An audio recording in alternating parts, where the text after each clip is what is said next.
What's going on, everybody? I'd like to welcome you back. If this is your first time here, make sure you hit the subscribe button and the bell and the thumbs up button and leave comments, all that stuff. You know the drill. So listen, I assume there are going to be quite a few first timers here because I have not done an oversimplified reaction. I didn't really ever think to, you know, I've always done more music-based things, but I want to branch out and start reacting to some different stuff. I am familiar with Oversimplified, just not this particular one. I've seen Civil War and the American Revolution, I believe, and I love it. It's very comical the way they do things, but I wanted to do one of these. They're a lot of fun, but before we get into the video, I would like to remind you guys to check out my Patreon. That's patreon.com/verbaldropping. I have a few different tiers. Go ahead and join one of those, get your requests in, and can't wait to see you over there. Also, for all my bearded brethren out there, I'd like to have you go check out mybeardlove.com and check out they got a great line of products, man. They got balms, oils, shampoos, you name it.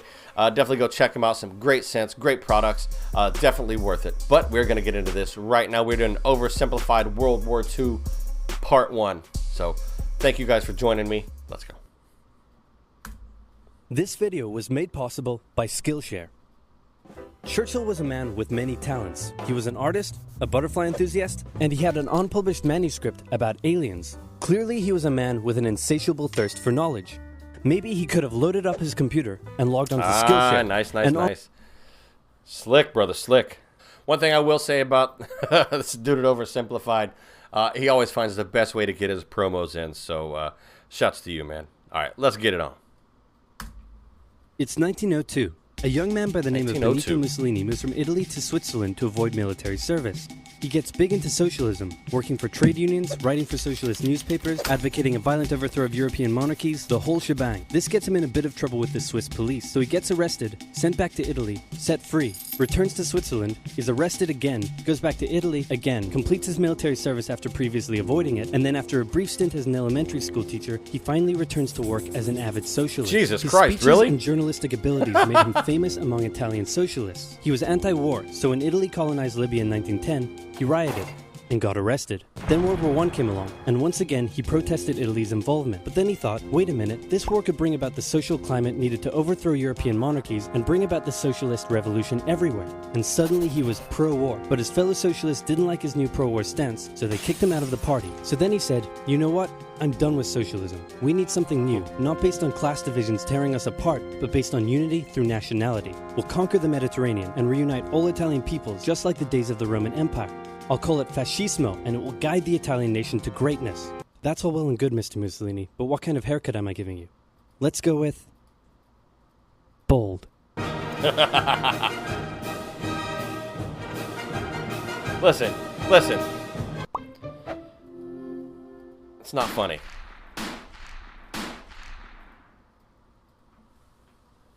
Italy had been on the winner's side in World War I, and they hoped they were going to get a lot out of it, but in the end, they only got a little, and they felt cheated. On top of that, a bad economy and weak governments meant that the Italian people were a little unhappy. So when Mussolini came along and said that he could fix everything, his fascist movement gained a lot of support. In 1922, he went to the king and said, make me prime minister, or I'll make me prime minister. And the king said, you and what army? This army. Fair enough. Then he went about establishing a dictatorship with himself at its center. Europe had its first fascist dictator. Next up, Germany. Germany had been on the loser's side, and they got absolutely wrecked by the Treaty of Versailles. They lost territory, had to demilitarize the Rhineland, had to reduce their army to just 100,000 men, couldn't have an air force, had to pay the Allies a huge amount of money that it didn't have, and a new rule was established that every Englishman withheld the right to walk into the center of Berlin, pick out any German they wanted, and spank the hell out of them. I made that last one up, but it helps you understand how all of this felt to Germans. On top of that, a bad economy and weak governments meant that when a small angry man with a silly mustache came along and said that he could fix everything, the German people loved him. Hitler had been a soldier during World War I, and he was crazy patriotic, and nobody was madder than him about Germany's humiliation. He helped start a new political party, and in 1923 attended a march on Munich with his boys. And then he got arrested. But his popularity grew and grew, and in 1933, the president made him chancellor. He believed he was Germany's great destined savior, and he went full megalomaniac, establishing a dictatorship with himself at its center. Europe had fascist dictator number 2. Hitler and Mussolini had a lot of the same ideas, but more importantly, they had the same enemies, and they started to get along. Anyone else want to be friends? Franco? No? You good? I do. Who's that? It's Japan, and they've taken over northern China. Let's rewind a bit. Japan had isolated itself from the rest of the world for over 200 years until the Americans showed up and said, you're going to trade with us and you're going to like it. Then the Western... You know, you hear so much about everybody else, you know, because it was mainly, you know, Europe, but people completely forget about Japan. Also, I've noticed it's a bit...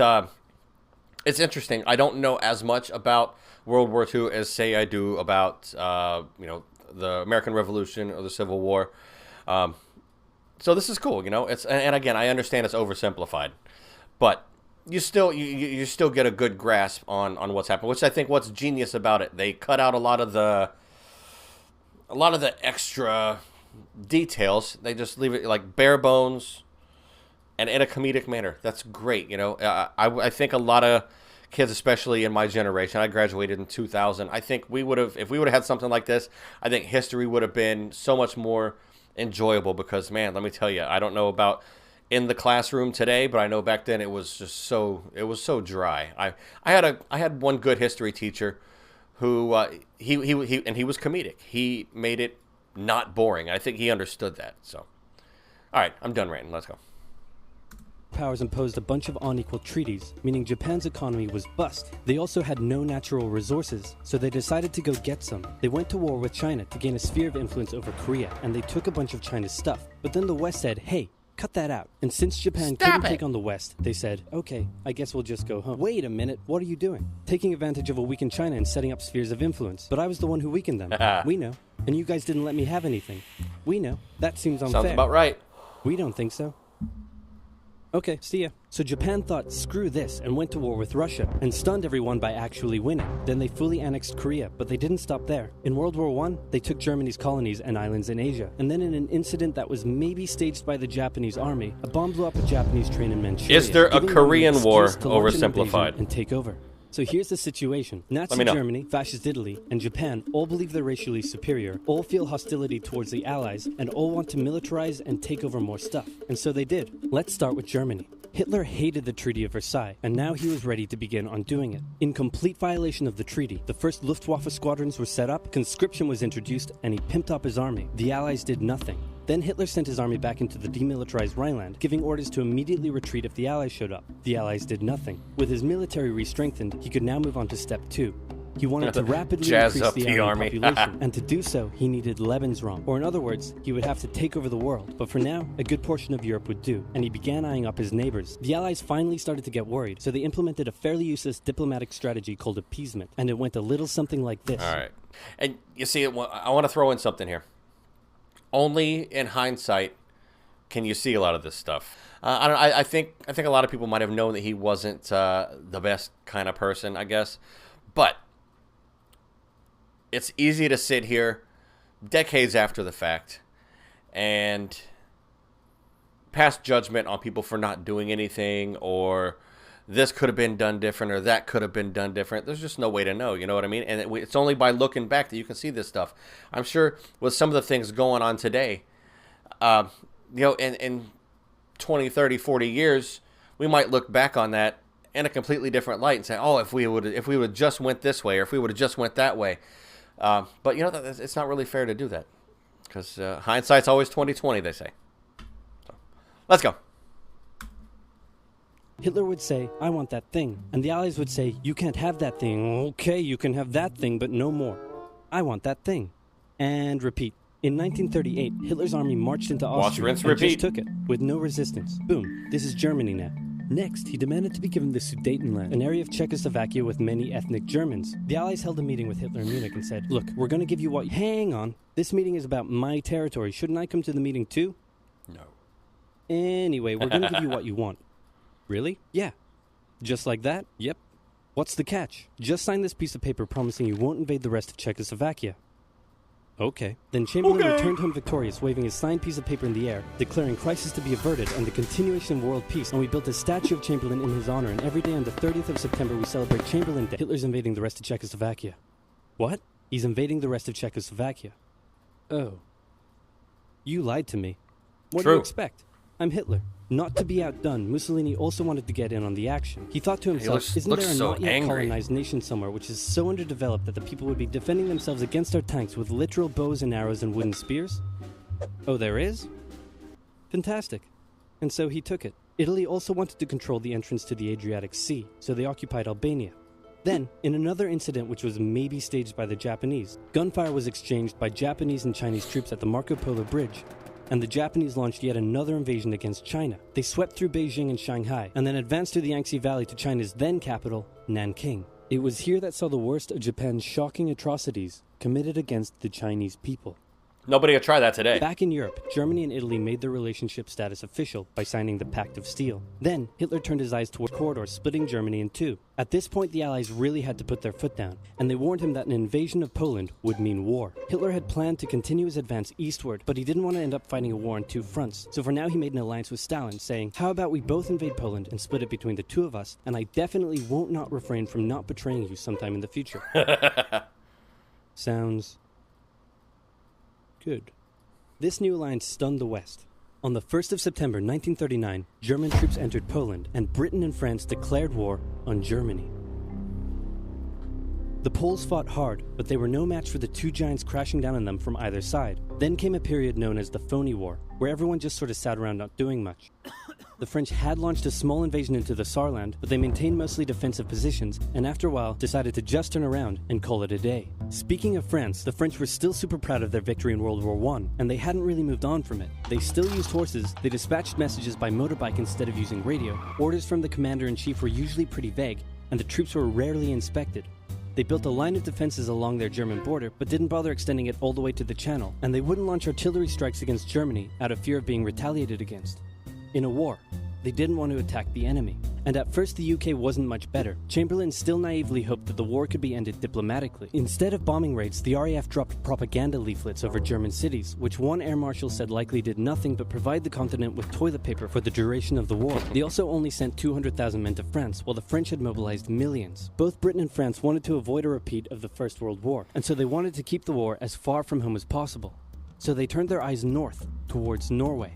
Neutral Sweden was exporting iron ore to Germany through neutral Norway, so the Allies asked them if they could please stop exporting iron ore to Germany, but this request was refused. Then, the Soviet Union attacked Finland, so the Allies said, "How about we land troops in Norway and move them across Sweden to go help out your good pal Finland, and along the way maybe take control of all your armed fields?" But Norway and Sweden still said no.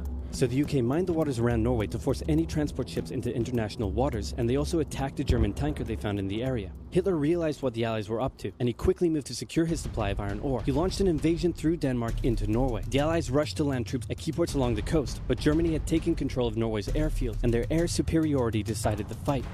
The Allies had to retreat. After this slightly embarrassing failure, Chamberlain resigned and was replaced with Winston Churchill, who had a slightly different approach to dealing with the Germans. Hitler's overall strategy was similar to Germany's First World War strategy. Attack France, defeat France, knocking out the UK in the process, then turn on the Soviet Union and win the war. During the Phony War, the Allies had given Hitler time to prepare his forces. Now, you almost forget about Chamberlain. The Allies had wanted to place troops in Belgium, but Belgium had refused, and in a move that surprised pretty much no one, Hitler launched an invasion to get around France's defenses. The Allies charged into Belgium at full speed to meet the German invasion head-on, and it looked like a repeat of the First World War was coming. But this time, Hitler had a trick up his sleeve. Blitzkrieg. As the Germans advanced, they sent thousands of refugees westward, slowing down the Allies. Then, to the south, the French had left the Ardennes, an area full of hills and forests, pretty underdefended because they thought it was naturally impenetrable. Well, the Germans were about to penetrate it with everything they had. They smashed 50 Wehrmacht divisions through and encircled the Allied armies at lightning speed. The best of the Allied forces were now trapped. The Germans squeezed in from all sides, taking out France's best armies and nearly wiping out the British too, but they managed to make a desperate last-minute escape at Dunkirk, with British civilian ships even making the perilous journey to bring their young men home. With most of the French forces depleted, the Germans breezed through, taking Paris, and France fell. What the Germans couldn't do in World War I, Hitler had done just like that. Hitler hoped that with the fall of France, the UK would also lose hope and sue for peace. But quite annoyingly, it didn't, and he needed to secure the Western Front, so he tried to force them into submission with mind games. The UK were now all alone, and Hitler wanted to emphasize that. First of all, just before France fell, Italy finally declared war on the Allies, making the UK's situation even worse. Next, instead of just occupying all of France, Hitler occupied the coastal areas for defense, but allowed France to continue its existence as a German puppet state. This way, it looked like the UK's old ally had decided to switch sides. Hitler... So real quick, a lot of people, because you have a certain amount of disdain for somebody, you want to insult them. Perfectly natural. But I think a lot of people make the mistake of saying, "Oh, Hitler was crazy, he was stupid, blah blah blah." No, the dude was brilliant, and